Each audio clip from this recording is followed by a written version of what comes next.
It's a great Thursday morning here on Good Morning NFC East. Jeff Kerr here with Tone DeShields. And look, I'm going to be in a really good mood, Tone, as long as the basketball team I help out keeps winning, because we are 2-0. We shot 60% last night, and we won 93-41. So I'm in a pretty good mood. Yeah, the word around town is you guys are running up the score. What's going on, We're Jeff? running up the score. More of just shooting the lights out, Tone. I mean, okay, so this is our stats for 2 games. We are 35 of 75 from 3. Wow. I don't think Splash Brother numbers. Yeah, I don't think that's going to keep up all year, but hey, you never know. I mean, we're averaging 86.5 points per game, which is insane for a high school team. I was just about to say, how many points are you guys averaging? You were telling me off air that you guys shoot a lot of threes. Oh yeah, we literally are like the Golden State Warriors. It's just run the tempo up, get an open look, and fire down, baby. If you don't think a 3-pointer, you got a problem. You need to be a shooter on our team.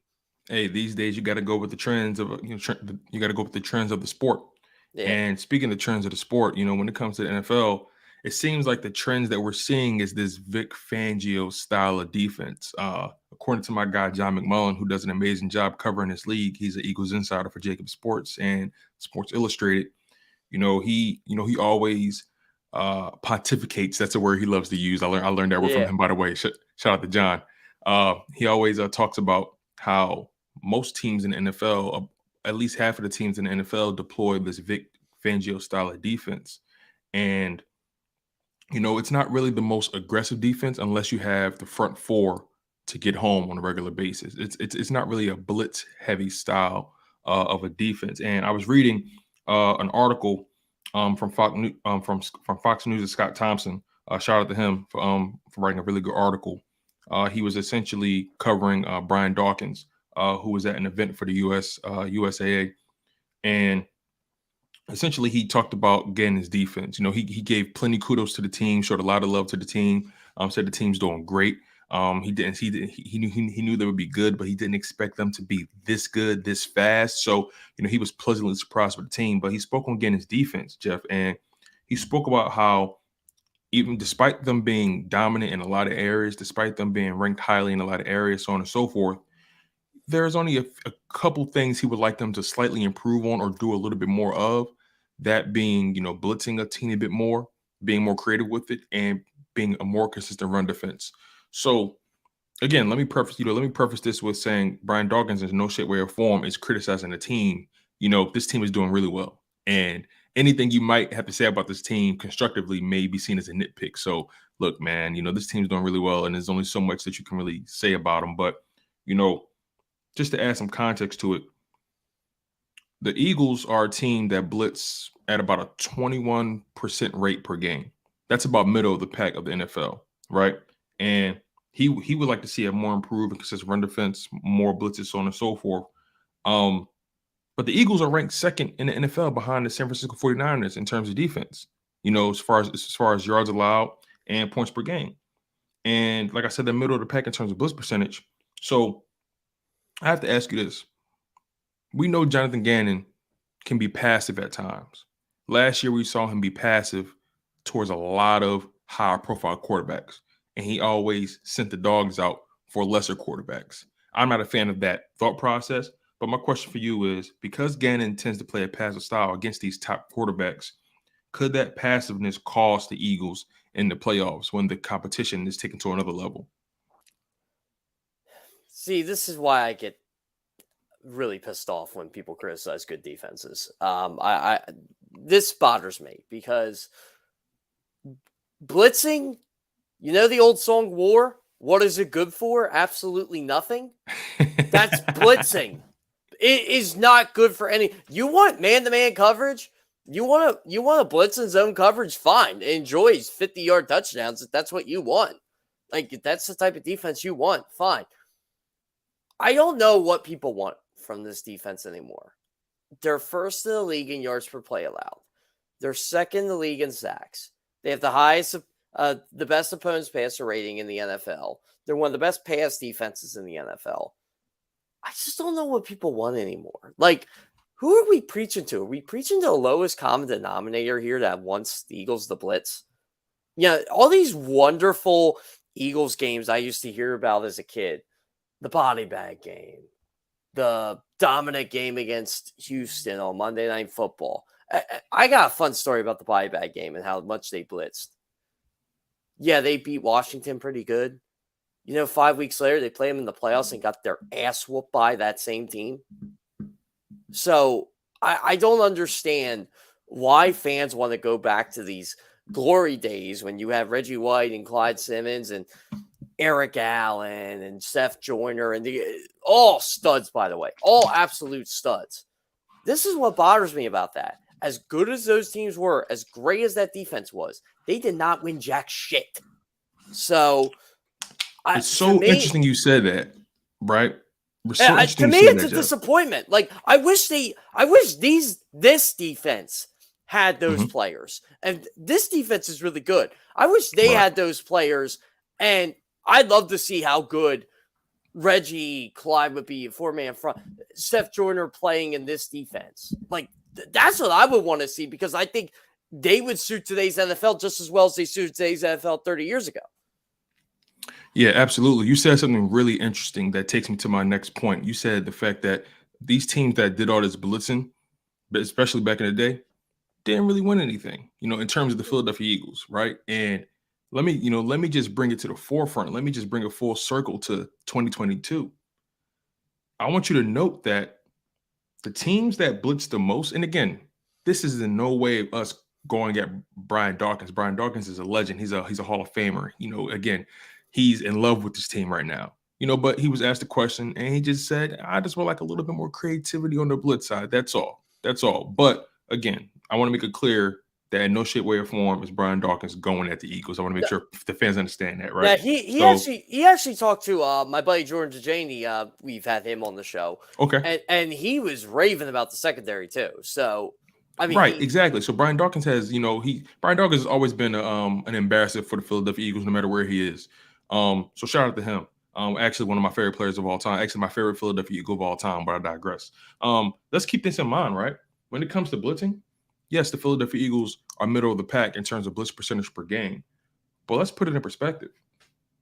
The teams that blitz the most in the NFL are actually some of the worst teams in the NFL. Yeah, they are. So blitzing doesn't translate to success. Let me rattle some of these teams off who blitzed the most. The team that blitzed the most in the NFL by a long shot, that's the New York Giants at 41%. And Wake Martindale teams always blitz. So and that's his style, right? But this is where it gets really interesting. Yes, the Giants are 7-4, 7-4-1, something like that. Like that's their record, right? So they're considered to be a good team right now. But let me just go beyond that, right? The teams that blitz the most. The Green Bay Packers, they're terrible this year. The Arizona Cardinals, they're terrible this year. The Denver Broncos, they're terrible this year. The Pittsburgh Steelers, they're mediocre this year. The Detroit Lions, mediocre. Los Angeles Chargers, mediocre. And then you finally come across a good team, the Miami Dolphins. And still, their defense is very suspect. Everyone knows that. And then you got the Carolina Panthers, mediocre. Tampa Bay Buccaneers, mediocre. And then you got the next best team, the Chiefs. And then after that's the Raiders. So my point is, the teams that blitz the most, for the most part, are not good teams. So the amount that you blitz doesn't automatically equate to winning, right, Jeff? See, yeah, that's what I've been trying to tell people. So this is a perfect example. I had to do Chiefs Cardinals week 1, and keep in mind this is week 1. This is after the Eagles game. I had a doubleheader. I watched the Cardinals do 2 of the funniest things I've ever seen in my life. Blitz Patrick Mahomes, that's a no-no, and go man coverage against Patrick Mahomes. Patrick Mahomes tore that team apart for 5 touchdown passes. It was one of the funniest things I ever seen, and I'm like, are you just going to stop blitzing now? Are you going to stop playing man? Because this clearly isn't working. He's torching you. Oh, by the way, that was his first game without Tyreek Hill, with all these new receivers. And you didn't know what the Chiefs offense was going to do. And yet he still was able to torch him. It was like taking candy from a baby, honestly. the Cardinals defense, it's funny because I like Vance Joseph as a defensive coordinator. I think he gets the most out of a lot of those guys, but it's not a good unit. And the fact that you had to resort to blitzing one of the best quarterbacks in football and just let him beat you all day long, what does that say? I know why Jonathan Gannon doesn't blitz, because you get beat when you blitz, and you get beat badly. Like, even the worst quarterbacks in this league can make throws. It's a different NFL now. It's not where you got, average quarterbacks around. I'm trying to think of names here, just off the top of my head. Brock Purdy. Not even Brock Purdy. I'm like going like 90s here, like Wade Wilson, okay. Like guys like him, who can't beat you with his arm. So, like today, everybody thinks Jared Goff's a terrible quarterback, right? I think he's average, but you put Jared Goff, he's going to beat you. So why would you want to do that? I just don't understand this whole blitzing thing when he is getting home. They're second in the league in sacks. They're seventh in the league in pressures.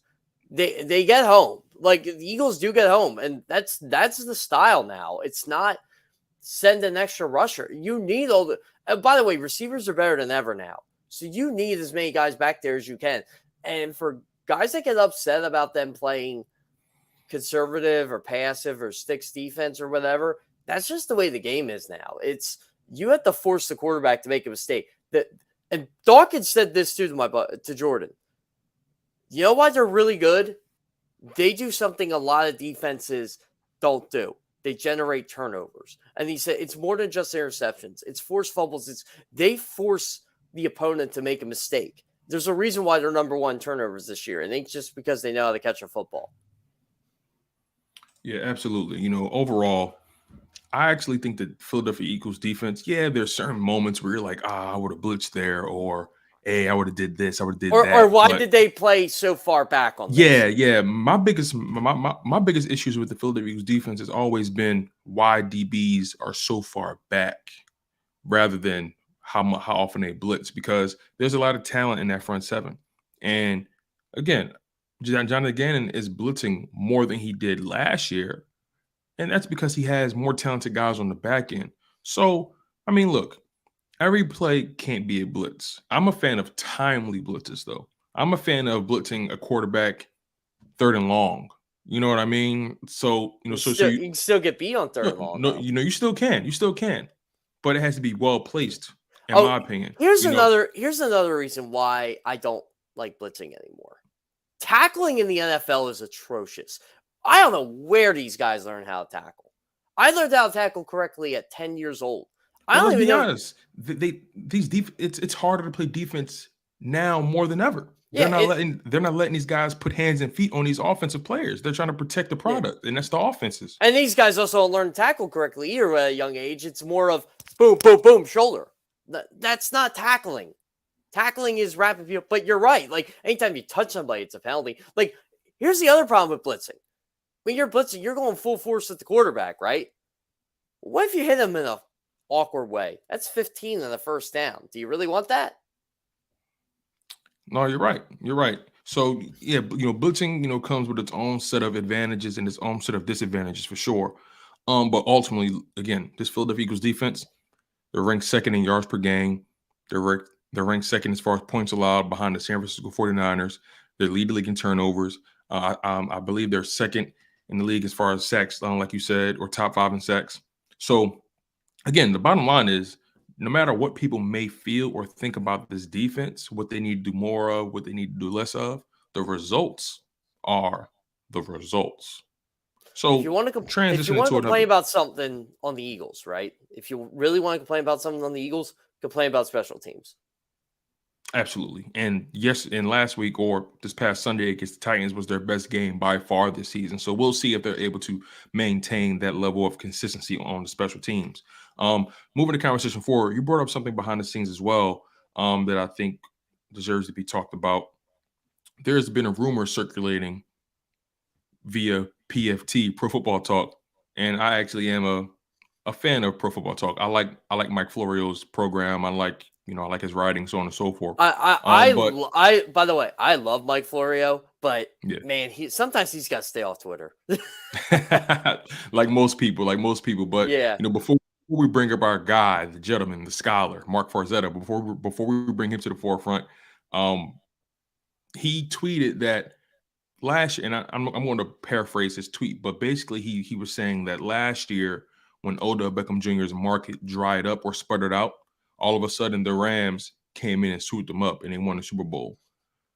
This year, OBJ's market is starting to sputter because of medical leaks about his medical history and that knee. Don't be surprised if the Eagles sweep in. So that was pretty much the gist of his tweet.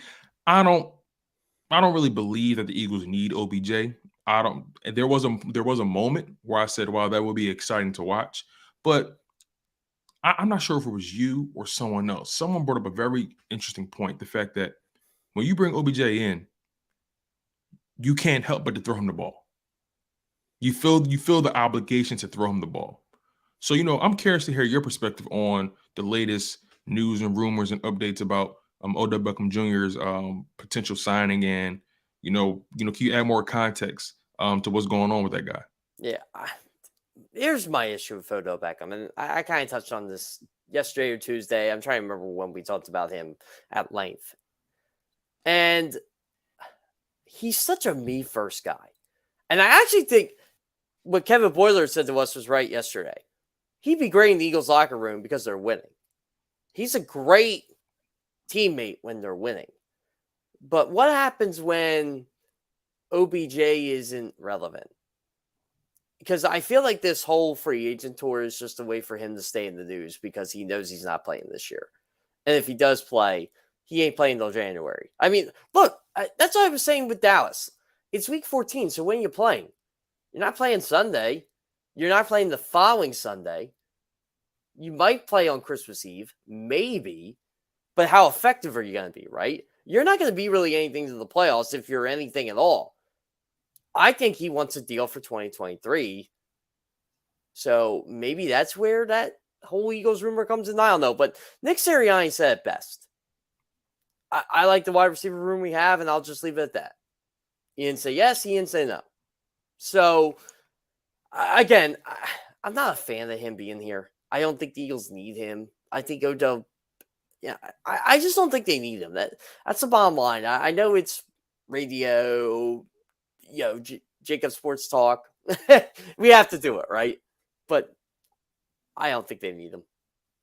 Yeah, I would tend to agree with you. This team is already hitting on all cylinders, and I would hate to throw in a new cog that we would have to oil up or try to fit into the machine, right? Boy, you love some cars, Tone DeShields.